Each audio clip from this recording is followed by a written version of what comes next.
সুপ্রিয় দর্শক মণ্ডলী, আমরা এখন আছি মাজিলা এবং পাটিকাবাড়ির মাঝে।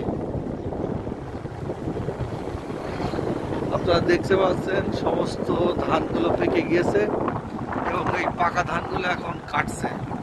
এটা মাঠে একটা অন্যরকম একটা সৌন্দর্য বিরাজ করছে।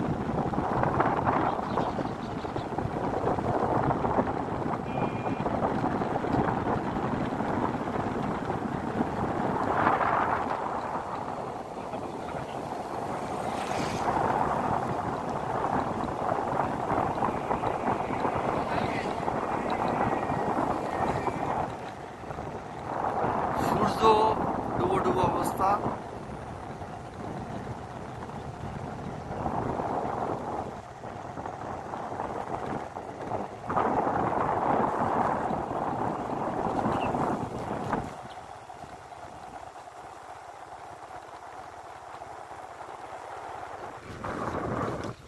ধন্যবাদ সবাইকে।